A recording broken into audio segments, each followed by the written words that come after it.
So guys, तो जो कोई भी मेरी इस वीडियो को देख रहा है वो 5 फुट से नीचे ही होने वाला है, आई मीन छोटा होने वाला है। सो गाइस, तो आज की इस वीडियो को देखने के बाद आप ये मत कहिएगा कि भाई मैं 4.8 इंच का हूँ, 4.7 इंच का हूँ। नहीं, आपको ये नहीं कहना। आप हमेशा 5 पॉइंट से ऊपर ऊपर बताओगे आज की इस वीडियो को देखने के बाद। तो जो कोई भी ये कहता है कि सब जेनेटिक्स पर डिपेंड है, आपकी हाइट नहीं बढ़ने वाली, आप कितने कुछ क्यों ना कर लो, आप छोटे हो तो आप छोटे रहने वाले हो, ये जो कि जेनेटिक्स पर डिपेंड है, ये बात बिल्कुल गलत है। आज की इस वीडियो को देखने के बाद आप ये मत कहिएगा। तो चलिए मेन मुद्दे पर बात करता हूँ। टाइम वेस्ट करने की मेरी आदत नहीं है, ना ही मेरे इस चैनल का रूल है। सो मैं आपको बता दूं, नंबर 1 है प्रोटीन। तो कोई भी ये सोचता है कि प्रोटीन सिर्फ मसल बिल्डिंग के लिए लेनी चाहिए, तो जिम करता है, वर्कआउट करता है, सिर्फ प्रोटीन उसे खाना चाहिए, उसकी बॉडी रिजल्ट दिखाएगी, जो कि बिल्कुल गलत है। अगर आप ये सोचते हो कि भाई सिर्फ प्रोटीन मसल बिल्डिंग के लिए होती है, तो आपकी सोच बिल्कुल गलत है। अगर आपकी हाइट बहुत ज्यादा छोटी है, आप दोनों कैटेगरी में आती है, तो आपको प्रोटीन ज्यादा से ज्यादा लेना है। आई मीन जितना ज्यादा हो सके उतना ज्यादा प्रोटीन आपको कंज्यूम करना है। अब आपको समझते नहीं ये बात। अब आप सोचो कि वर्कआउट करेंगे तभी जिम करेंगे, मसल बिल्डिंग करेंगे, मसल बिल्ड होगा तभी हम प्रोटीन लेंगे, जो कि सोच बिल्कुल गलत है। नहीं, आपके पेरेंट्स समझते ये बात, तो पेरेंट्स को दोष मत दो, ये आपकी गलती है, जो कि पेरेंट्स की गलती बिल्कुल भी नहीं है।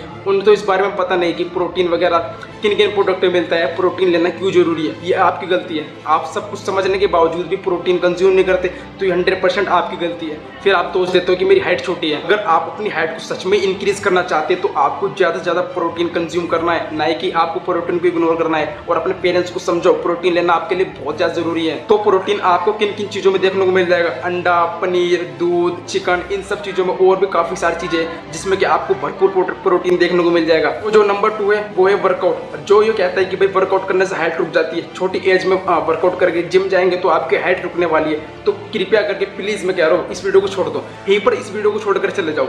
जो कि अगर आप ये सोचते हो कि वर्कआउट करने से, छोटी एज में जिम करने से, जितनी एक्सरसाइज वगैरह करेंगे हमारी हाइट रुकने वाली है, हाइट बढ़ेगी नहीं, बिल्कुल गलत है उनकी सोच। चलिए मैं क्लियर करता हूँ। अगर किसी चीज़ को आपको पाना है, आप उसे दिन रात देखते रहते हो, सोचते रहते हो, उसके बारे में सपने देखते रहते हो, जब तक आप उसके बारे में एक्शन नहीं लोगे, जब तक आप उसे नहीं पा सकते। ये 100% सच है। अगर आप उसके लिए एक्शन नहीं लोगे तो कैसे अचीव कर पाओगे उसे? आपकी हाइट बहुत ज़्यादा छोटी है, आप उसके लिए एक्शन नहीं लेते तो आपकी हाइट कैसे बढ़ेगी? और ये सारी एक्सरसाइज वगैरह कहाँ होती है? जिम में होती है, जो कि ये सोच के बैठा है कि भाई जिम जाने से हमारी हाइट रुक जाएगी, बिल्कुल गलत है। आपको वर्कआउट करना है, जिम जाना है। एंड जब हम वर्कआउट करते हैं, जब पुलअप्स करते हैं, पुशअप मारते हैं, उसमें ना जाने कितने अलग अलग तरह की एक्सरसाइज होती है, जिससे कि हमारा शरीर जो है वो विजिबल होता है, आई मीन खिंचता है, जिससे कि हमारी हाइट इंक्रीज होती है, बढ़ती है, हमारी बढ़ोतरी वहीं से देखने को शुरू होती है। आपके शरीर में जंग लगा पड़ा है, जिससे कि आप कभी खोलना चाहते ही नहीं, और जब तक वो खुलेगा नहीं तब तक वैसे ही रहने वाला है। आपको उसके लिए एक्शन लेना है, वर्कआउट करना है, जितना हो सके उतना लटकना है आपको, जिससे कि आपका शरीर स्ट्रेचेबल होगा और आपको हाइट में बढ़ोतरी देखने को मिलेगी और आपका शरीर भी बनेगा। आप दुबले पतले हो तो आप प्रॉपर फिट हो जाओगे। Number 3 sleep. आपको स्लीप इंक्रीज करनी है। आपको सब पता है, जितना ज़्यादा सोएंगे हम उतना ज़्यादा हमें फायदा देखने को मिलेगा हमारे शरीर में। लेकिन आपको कंज्यूम नहीं करना उसे।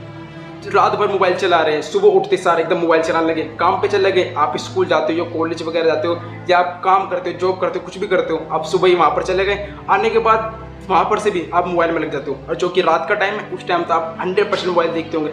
और ऐसे नहीं कि 10-11 बजे आप पढ़ के सो गए, नहीं, 1 बज जाते, 2 बज जाते। बहुत से लोगों को तो ज़्यादा टाइम हो जाता है मोबाइल देखते देखते, रात को पता ही नहीं चलता कि क्या टाइम हो गया है। फिर उसके बाद सोते हैं, 4 से 5 घंटे की नींद भी वो मुश्किल से लेते हैं। फिर कहते हैं भाई हमें शरीर में बेनिफिट्स नहीं देखने को मिल रहे, हम वर्कआउट करते हैं, हमें शरीर में बेनिफिट्स नहीं देखने को मिल रहे। तो कैसे मिलेगा? जब तक आप स्लीप अपनी अच्छी नहीं करोगे।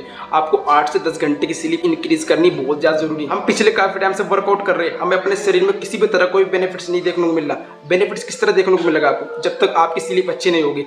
आपको कम से कम 8 से 10 घंटे की नींद बांध लेनी है।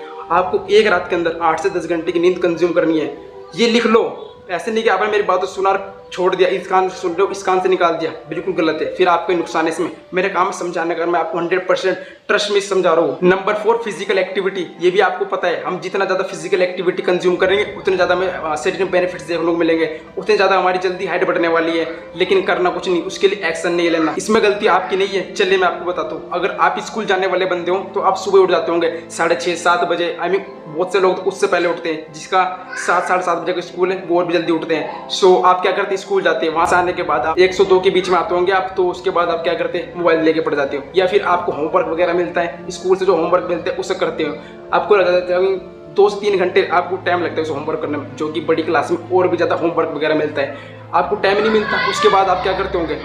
मोबाइल देखते होंगे, 100% मोबाइल देखते होंगे कि अब सुबह से अब मिला है मोबाइल, जो कि आप फिजिकल एक्टिविटी को इग्नोर करके सिर्फ मोबाइल में लग जाते होंगे, जो कि हर किसी की बात है। आपकी बात कर रहा हूँ मैं, आप शर्मा मत इस वीडियो को देख के, आपकी ही बात कर रहा हूँ मैं। बताइए ऐसा होता है कि नहीं होता? आप उसके बाद मोबाइल देखते हैं, फिर अगर आप ज़्यादा मोबाइल देखते हैं तो आपके घर से प्रेशर आता होगा। आई मीन आपके पेरेंट्स वगैरह आपको बोलते होंगे कि भाई बहुत ज़्यादा मोबाइल देखता है, मोबाइल रख दे, जाके बाहर खेल ले, बाहर घूम। या फिर आपके पेरेंट्स वगैरह आपसे कहते होंगे कि भाई कितना ज़्यादा मोबाइल देखते हैं, हर टाइम मोबाइल में लगा रहते हैं, आँख खराब हो जाएगी, जो कि उन्हें पता है, वो अपने उसके अनुसार कहते हैं। सो अब आप चले जाते हैं बाहर खेलने के लिए, आई मीन 2-3 घंटे आपको पता ही नहीं चलता बाहर, आप निकल गए, आपको टाइम का पता ही नहीं चला, आप आ रहे 2-3 घंटे बाद। फिर आप घर आते हैं, फिर उसके बाद आपका पेरेंट्स का रिएक्शन यही होता है कि दिन भर बाहर खेलता रहता है, कुछ काम नहीं करना, कुछ सामान मंगाना है तो तू बाहर खेलता रहता है, किससे मांगो सामान, बुक लेके बैठ जा, दिन भर खेलता रहता है, घूमता रहता है, फोन देखता रहता है, पेपर में नंबर कम आ गए तो बताएंगे, अगर तेरा एक भी नंबर कम आएगा तो तू देखना। आई मीन आपके ऊपर इतना ज़्यादा प्रेशर होता है, जो कि मैं आपकी सिचुएशन समझ सकता हूँ। इतना ज़्यादा प्रेशर होता है, उसके कारण आप किसी चीज़ में एक्शन नहीं ले पाते,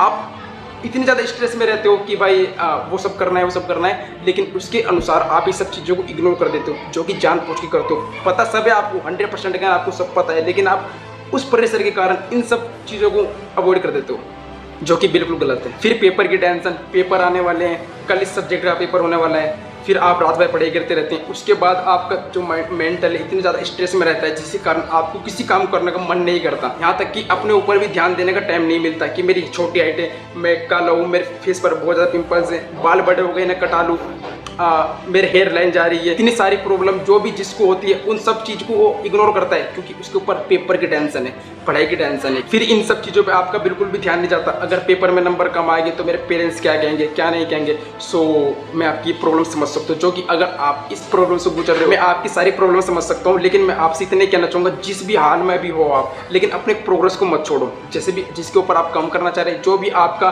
प्रॉब्लम है, आपके शरीर में जो भी प्रॉब्लम है, हमें जिसको आप इंप्रूव करना चाहते हैं, जिस भी काम को लेकर आप इंप्रूवमेंट करना चाहते हो, तो उसमें एक्शन लेना ना छोड़ो। चाहे फिर कुछ भी होता रहे, आपके पेरेंट्स आपके ऊपर हेवी हो रहे हैं, आपको बाहर जाने से मना करा जा रहा है, मोबाइल ज़्यादा देखते उसके ऊपर टोका जा रहे हैं, पेपर की बहुत ज़्यादा टेंशन, आपको उसके बीच भी अपनी कंसिस्टेंसी को कायम रखना है, जिससे कि आपको रिजल्ट देखने को मिलेगा। अगर उसके बाद भी आप फिजिकल एक्टिविटी करने के लिए तैयार हो, अपनी हाइट को इंक्रीज दिखाना चाहते हो, तो आपको क्या करना है, रनिंग करिए, बैट बॉल खेलिए, जितना हो सके आपको रनिंग करनी है। लेकिन ये सारी आपकी फिजिकल एक्टिविटी जिम में हो जाएगी, जो कि मैंने नंबर 2 में बताया, जिम जाओ आप, उसमें आपकी सारी फिजिकल एक्टिविटी हो जाएगी, जो कि आप कार्डियो कर सकते हैं, रनिंग के लिए, लटकने के लिए कर सकते हैं। गाइस तो आज की इस वीडियो में मैंने आपको 4 इंपॉर्टेंट बातें बताई, जिसको कि आप फॉलो करके अपनी रुकी हुई हाइट को इंक्रीज देख पाओगे। सो लेकिन आपको कंसिस्टेंसी बरतना बहुत ज़्यादा जरूरी है। फिर चाहे आपके ऊपर कितने प्रेशर क्यों ना हो, आपके पास टाइम हो या ना हो, लेकिन आपको इन चीज़ों को छोड़ना नहीं है। अगर आप सच में अपनी हाइट को इंक्रीज देखना चाहते हो, तो आपको इन सब चीज़ों को करना जरूरी है। गाइस तो बस आज के लिए इतना ही, जाते जाते बस इतना ही कहूँगा कि मेरे चैनल को सब्सक्राइब कर लो। अभी तक अगर आपने इस चैनल को सब्सक्राइब नहीं किया तो सब्सक्राइब कर लो, ताकि मेरे आने वाली वीडियो का नोटिफिकेशन आप तक भी जाए। So I hope you guys enjoy this video. If you may, subscribe my YouTube channel and see you guys in the next videos.